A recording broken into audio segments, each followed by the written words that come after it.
In this video today, we'll be looking at how to use the split toning adjustment layer inside of Affinity. So before beginning, if you haven't subscribed to our channel yet, please hit the subscribe button for more helpful tips and tricks related to Affinity. And if you want to follow along with this tutorial, please find the link for the image in the description. Now with that said, let's get started with the video. So as you can see here, we have an image in our canvas where there is a balanced set of highlights and shadows.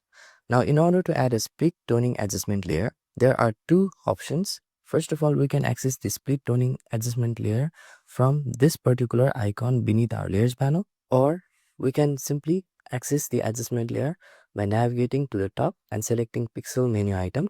From within the pixel menu item, let's navigate below and hover over the new adjustment layer option. From within the new adjustment layer option, we have an option called split toning. We can select the split toning option right here. And after selecting the split toning option, now you can see that a new split toning adjustment layer has been added to our layers panel. Now this is the new split toning adjustment layer, and you can also see different settings inside of the split toning box. Now let me simply reposition the split toning box, and then first of all reposition or pan our image to the left so it would be much more clear and visible while working on it. So I'll simply double click on the split toning adjustment layer like so, and now you can see that we have the split toning adjustment box with different split toning settings. And by the way, this is a non-destructive way of adding a split toning effect to our image, which we can access through the split toning adjustment layers anytime and make adjustment to it. Now, first of all, you can see that we have the first option of highlights hue, and from the highlights hue, we can select what hue we want.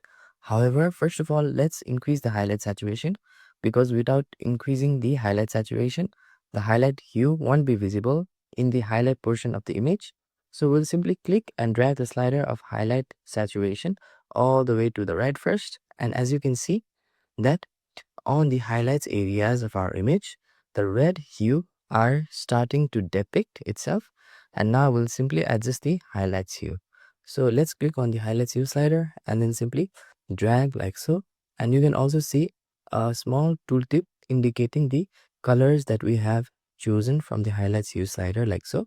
So I'll set a color of maybe green for this one. So after setting the color tones of green in the highlight areas, now let's work on the shadow hue. So similar to highlights hue, first of all, we'll simply increase the shadow saturation so that color tones inside of the highlight would be much more accentuated and visible. And you can see that now there's a red hue color tones inside of the shadows in this image. So now we can also adjust the shadow hue as per our preference like so. So most of the time we can select a complementary colors when applying a split toning adjustment layer effect inside of your images. So normally the complementary color of green is red. So I'll simply set the color to red as default for shadow hue property right here. And the third option that we have is the balance option. So the balance option simply allows us to adjust the weight of the color. So for example, if I click and drag the slider of the balance property all the way to the right like so, now you can see that the balance has shifted towards the red hue, indicating that every areas inside of our image is now dominated by the red color tones. Similarly, if we select and drag the slider inside of the balance all the way to the left like so, now you can see that all the color tones inside of our image has been dominated with the green hue. So we need to find a good value representing a sweet spot for the correct balance of those color tones. So let's say I want the image to be dominated mostly with green color tones, then I can simply drag the slider a bit to the left like so, somewhere at 42%.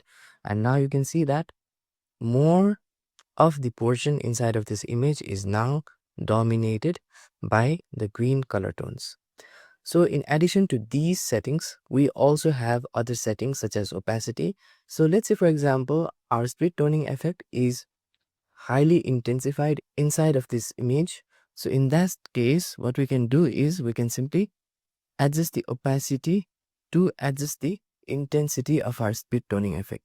So I want the opacity value to be set somewhere at maybe 82% for now in order to reduce the split toning color effect. And in addition to that, if we want further, we can also play around with the different blend modes that we have inside of the blend mode option. So we can pick the color blend mode option, which is one of the appropriate option for the split toning effect to represent different balance between color tones inside of this image. So after we are satisfied with our split toning effect, we can simply close it now. And in addition to split toning effect, we can also add other adjustment layer such as curves adjustment layer. So I'll simply select on this particular icon and navigate below and select the curves adjustment option right here. And after selecting the curves adjustment layer, now we can see that we have a curves settings.